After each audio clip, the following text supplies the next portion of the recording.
The following is a special presentation of Tony Kurre Radio.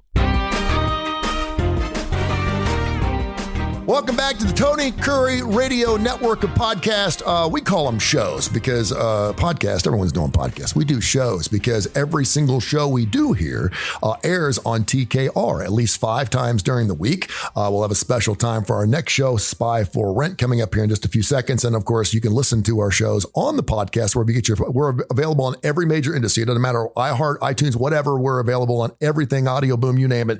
You can find us, and of course, right here on our Tony Kurre Radio YouTube channel, where you can actually see on the left side of the screen, Mr. Corey Fuller from Spy for Rent. And I'm Tony Kurre. And Corey, welcome into your first show here on Tony Kurre Radio. I'm so excited to have you on, brother. I appreciate it, Tony. You doing all right today? I'm doing fantastic.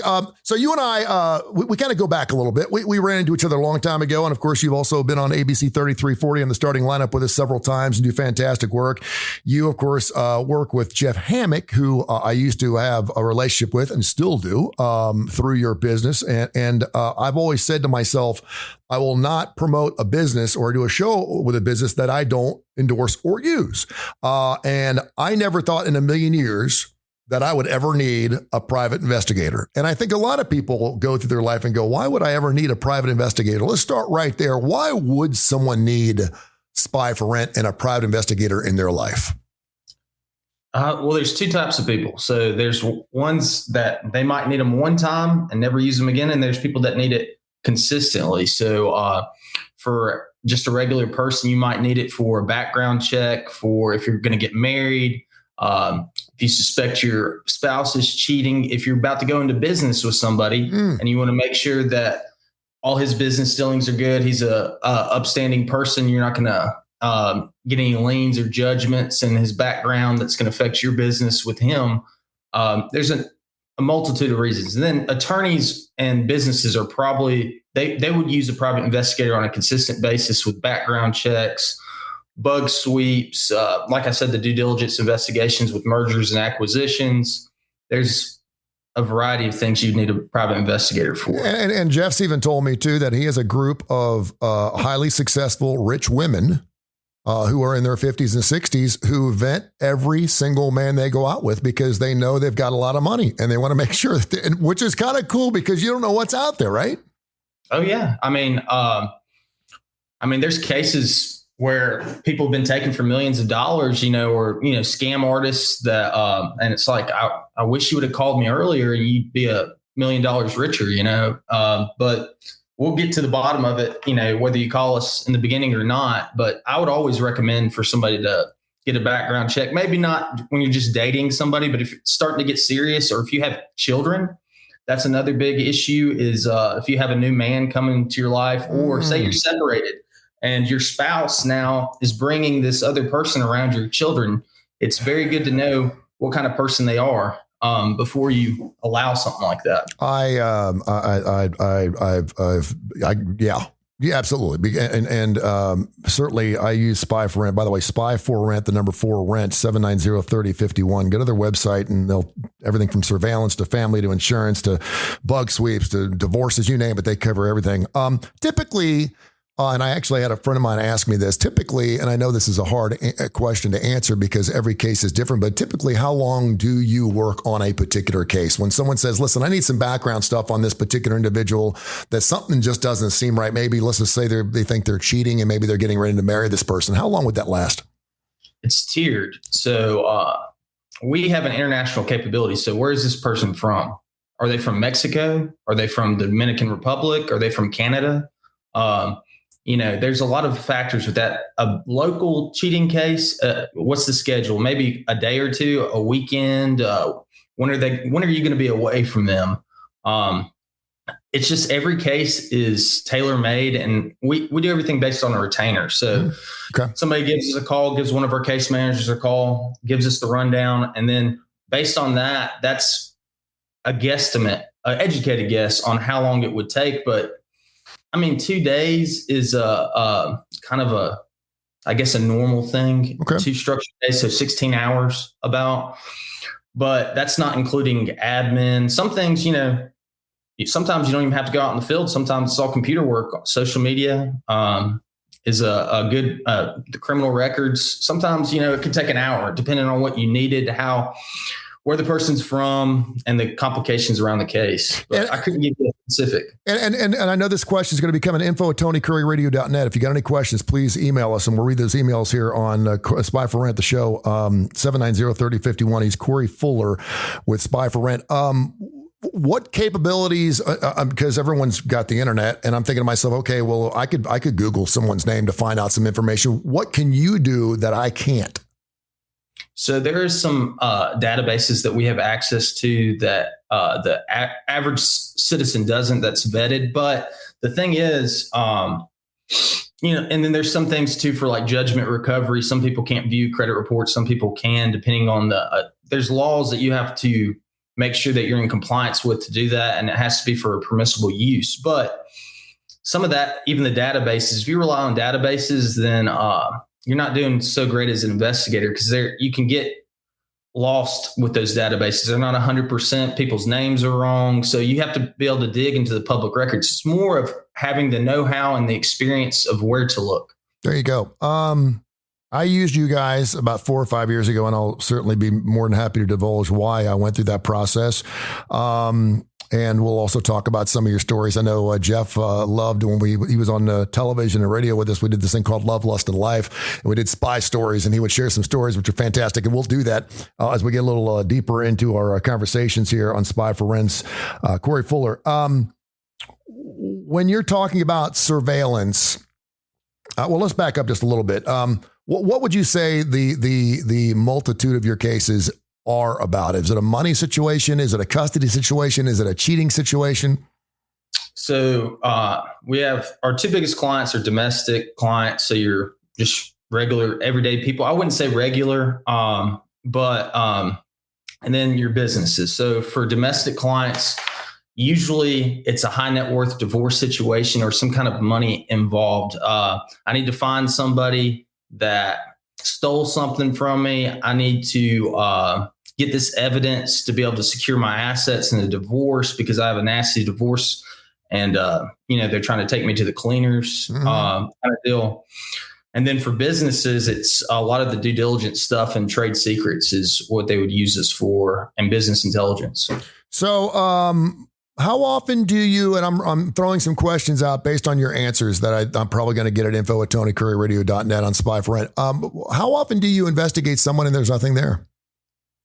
There's nothing there. That's a good question, Tony. I think we talked a little bit on TV about this. I would say there's never nothing. Yeah. Okay. There's always something. It's just maybe not what you thought it was, okay, or what you wanted it to be. Because people call me all the time,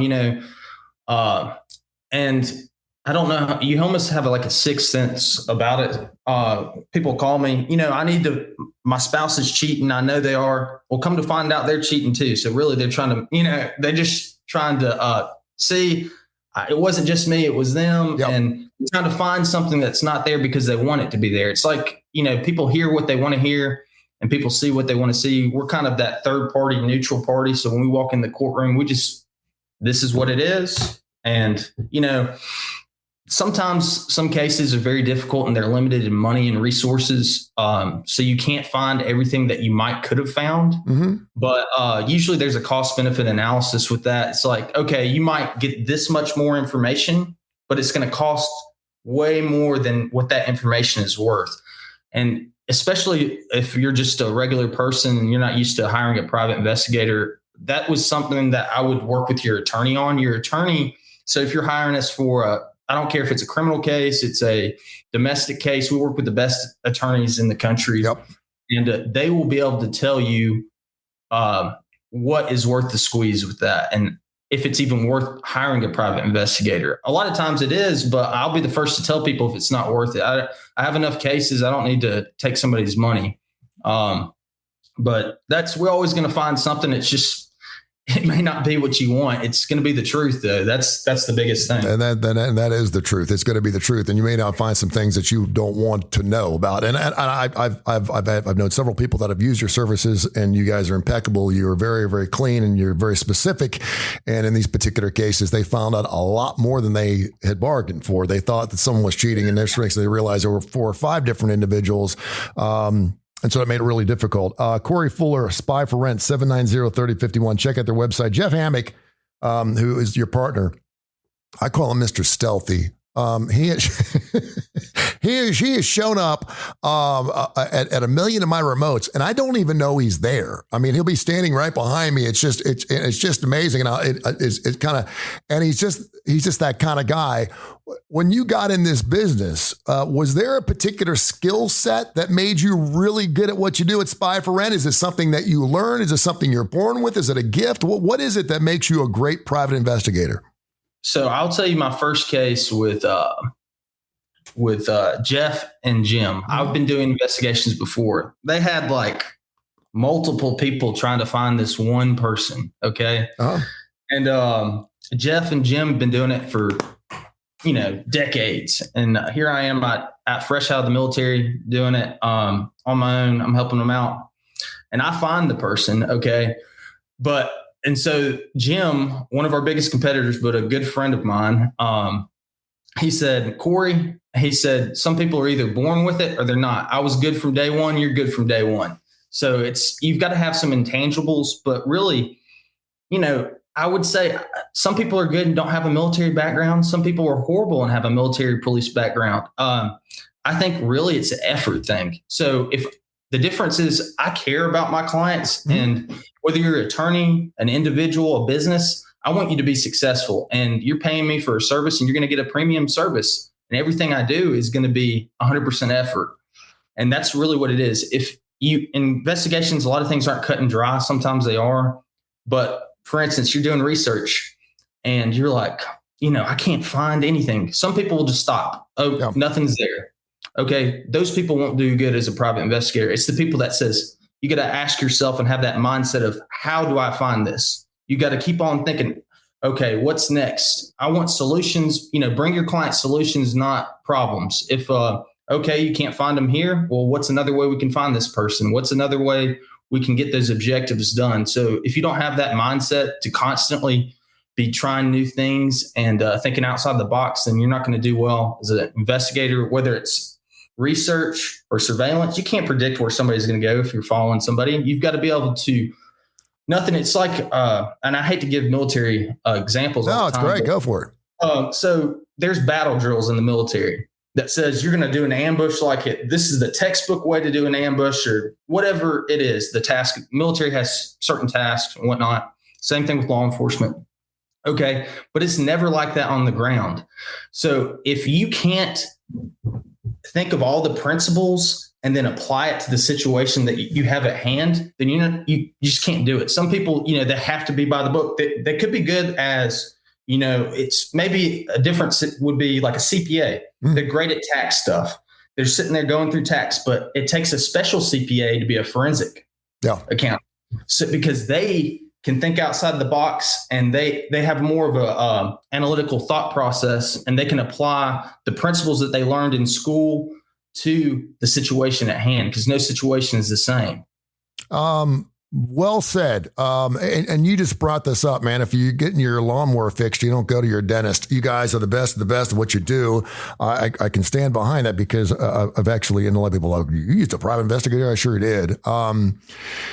When you're talking about what the cost is to find something on somebody, and this is not one of those things where you're going to keep looking till you find something. Normally, your gut tells you there's something going on. Your gut is spot on. If something just doesn't seem right, there's a 99.9% chance it's not right.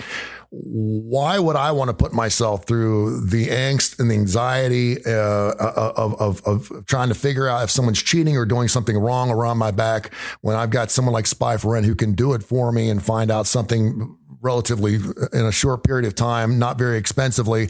And quite frankly, No one wants to spy on anybody. I mean, I know there's some freaks out there and some people that love to just snoop and stuff like that. And maybe that's your deal. I don't, because I'm always afraid what I'm going to find. If I don't have a reason to go after somebody or figure out what they're up to, that's where trust comes into play. And I know that you guys probably have a lot of that as well. How based on your experience, and I've heard Jeff answer this question, but I wanted to ask you. What are you like as I don't know your personal life? I don't know if you're married, you got kids, but what has this business done for you from an emotional standpoint and from a trusting standpoint in humanity as a whole? I've never been a very trusting person. I keep a close circle. I'm not a very in the public person. I wouldn't have social media if it wasn't for business and having to do that for marketing. There's very few people that I trust, and that's always how I have been. So, I mean, it hasn't changed that much in my opinion on things. It just, everybody's got skeletons. It's just, how much in the public are they? How bad are they? I'm a Christian. We're all sinners. Mm-hmm. But I don't think it's changed my thought process on humanity. I think humanity is pretty bad just from the get-go. If you don't, we're born sinners, like I said. And I don't want to get too much in a religious discussion, but I think naturally, Lord of the Flies, I'm an avid reader. That kind of goes nature versus nurture. What is it? Mm-hmm. So I think there's a big argument that could be made for that, but I think people are naturally in it for themselves, no matter what. That's the closest relatives. That could be your parents. That could be your spouse. That could be your business partner.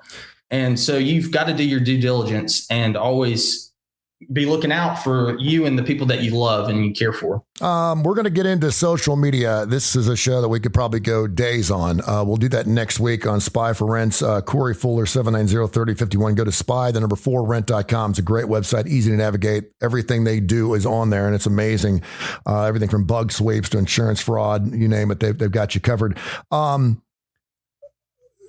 You talk about skeletons, and it's really funny you bring this up because I too am a Christian, and I go to Our Lady of the Valley. I'm a Catholic, and I went to church yesterday. They have church at 7:45 on Tuesday and Thursdays, and our priest is out of town. He's in Ireland visiting his family, so we had the bishop come in to say mass. Well, he was behind the vestibule, and of course they have that microphone thing, right? The little battery pack that they put on. Well, his battery pack was on. And so I could hear him talking over the speakers, and it's not very loud anyway. They need to turn it up, but it's not very, but I could hear him laughing and speaking to one of our deacons in the back behind the vestibule. And I'm just sitting there going, okay, I didn't want to hear it. He didn't say anything wrong. It was all good. He talked about doing someone's last rites, and he was laughing about something else. And then he said, let's go do mass. And next thing he said, no. But for a minute, I was like, oh my gosh, if he says something here, if he drops an F-bomb or something, people, and there were about 30 people, but it was really, really funny depending on what you hear. When you talk about skeletons, I am a firm believer, and there should be a statute of limitations. When you're going to be voted on to the Supreme Court justice, you're looking for a job or whatever, people can go back as far as Twitter's been alive or as far as Facebook's been alive, and they can find crap from 15 to 20 years ago. From a legal standpoint, is there a certain amount of time where someone says, hey, I know you cheated, but it was like 9 years ago? Does that still count? Or how does that play out in the court of law? So I'm not an attorney and we're going to have plenty of attorneys on the show in the future, which would be better to answer that question. But I'll put it this way. Every judge is different. Every county is different. Every state. If it's not just like written in the law, this cut and dry, then there's some interpretation there. With a lot of cases. So that's why it's good to have somebody like us, if you have a case, and if your attorney recommends us, they're a good attorney because they're going to be able to guide you through those type of things. Like, is it worth catching them cheating? It could be worth it just for peace of mind. Mm-hmm. We're using a cheating case, but cohabitation, that's another thing. So you get married, you're paying alimony because, whatever, either the wife or the husband's paying alimony, and they're living with somebody else and it's against the order that they're not supposed to, or alimony ends, etc.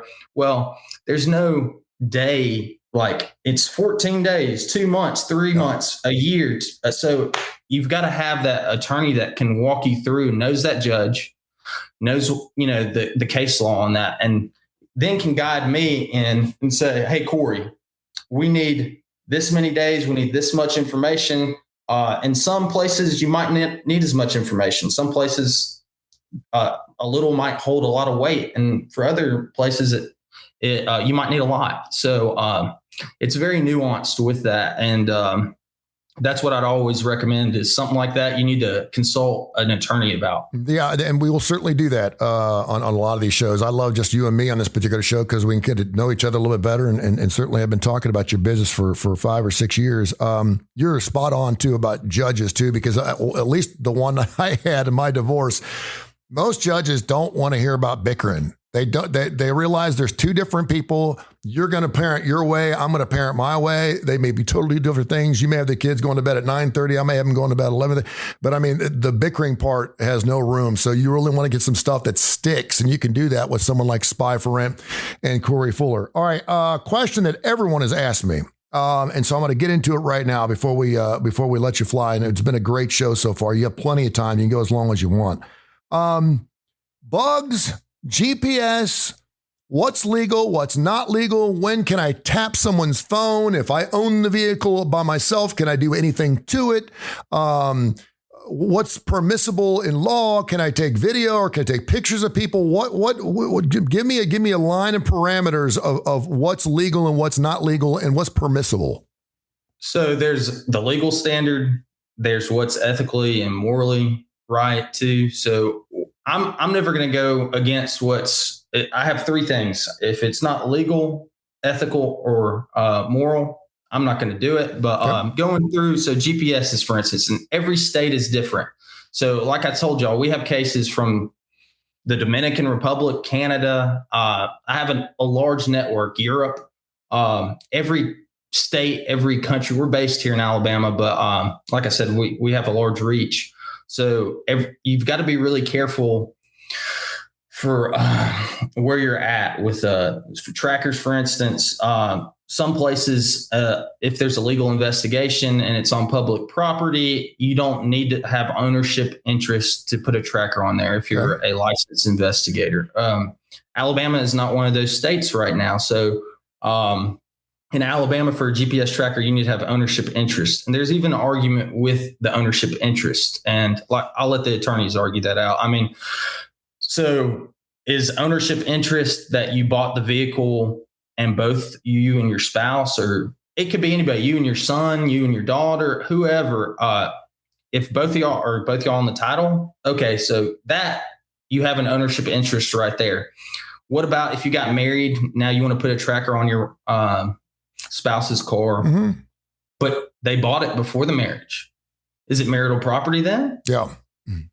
That maybe not. Then, okay, he or she, your spouse is not on the title. Your daughter, your son, just some random person is, not on the title. Y'all live together. Okay.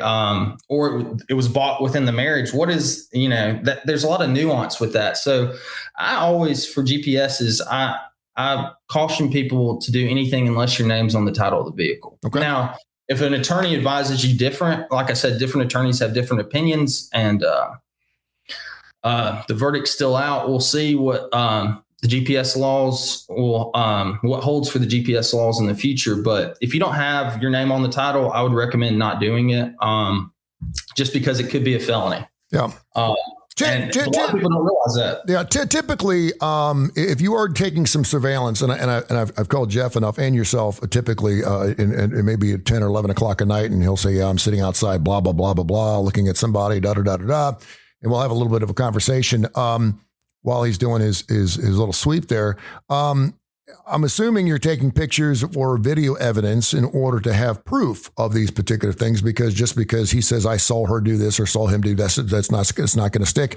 With that information, then you take that back to the individual who hired you, and then that person decides what they want to do with that stuff. Is that typically what happens? And depending on whether it is permissible in a court of law, you always have that hanging over their head, I'm assuming. So it really depends on how you hire us. Are you hiring us as an individual? Are you hiring us through your attorney? So we don't have attorney-client privilege. So say there's a litigation's pending on a matter, I'd always recommend to hire us through an attorney because it's privileged information, anything that we find. To go with, we do video, pictures, a number of things evidence-wise that we will document.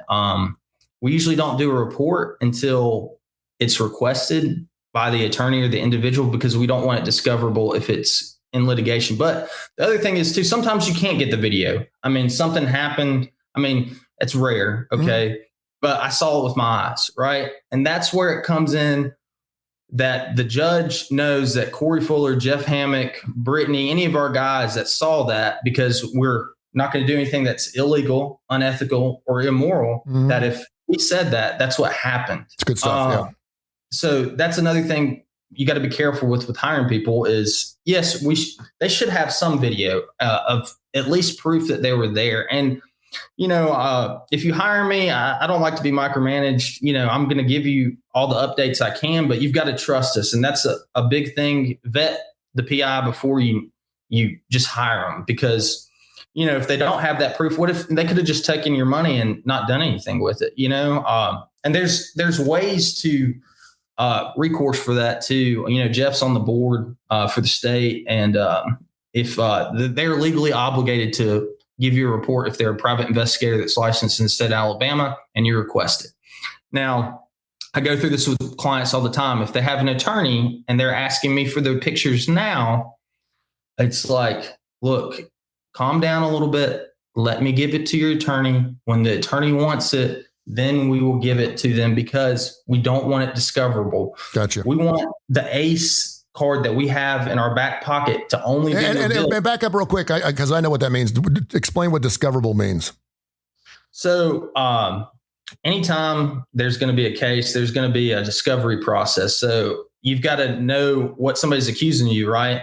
And what evidence they have for that before the trial, just for an example.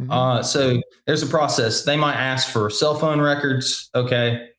They might ask for emails. I mean, a number of things, text messages, and all that, you're legally obligated to give that to them. Now, an attorney work product, though, that's what it is. It's privileged information, right? So, and like I said, I'm not a legal scholar. I know from experience in doing these things, but I always lean on the attorney, and every attorney is different.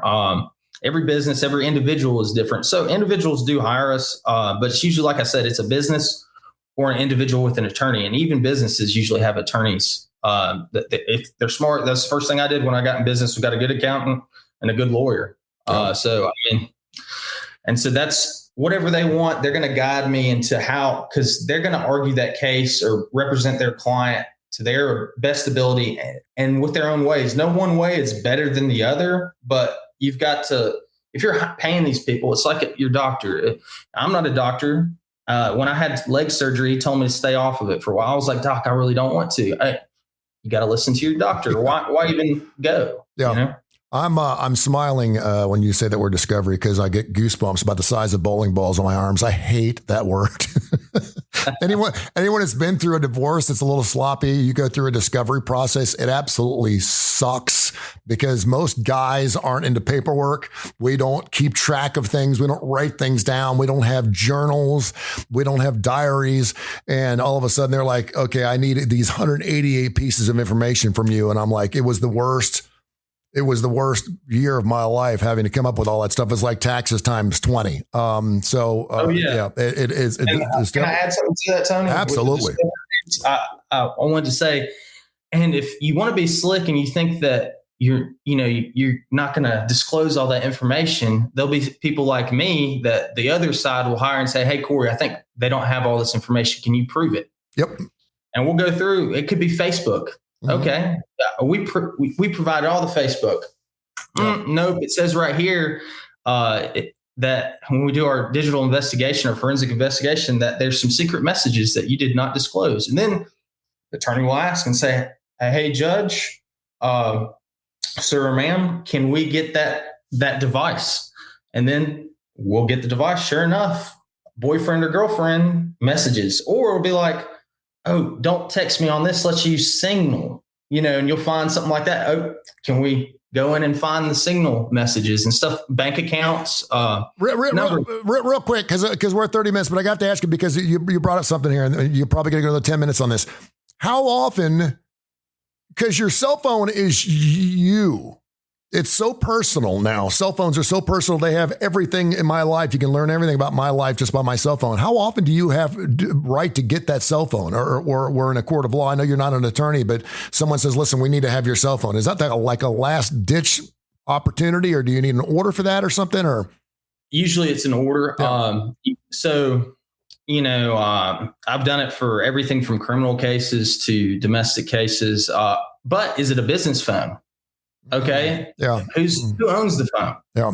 Okay. There's some nuance to it. And like I said, I'm not an attorney, but I trust the attorneys I work with. And if there's a legal way to get the phone, they'll get the phone. And like I said, it's very hard to find stuff. If you delete something, it's basically not deleted. It's out there. No, it's out there. And I'll say this. And during my divorce proceedings, I was subpoenaed to do what do they call it when you sit down? You have to ask questions. And I was like, what are we doing here? I mean, I had nothing to hide.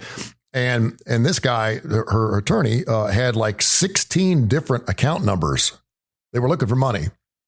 Yep. And I was like, I have no clue what that is. And they thought, and they were account numbers from like 25 years ago. I may have opened up for a non-for-profit or something. I have no clue because I moved around from banks to banks to banks and all those things came out. And I was like, I have no idea what you're looking for.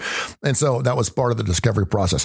Corey, great stuff, man. I feel like that was a great first show to learn about what you do. Tell people how they can contact you. And I will say this, if it's in your gut and something doesn't seem right, don't wait, because you may miss your window of opportunity. And these guys are not like, oh, we're busy for the next month. Sorry, we'll get back to you. I mean, they get on it right now.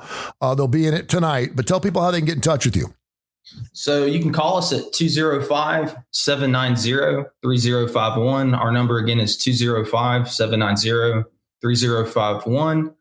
And then spy, the number 4rent.com or spy, FOR rent.com. So either way, you'll find us. If you have to, you can Google Spy for Rent and it'll pop up. But to add to your point, Tony, don't wait.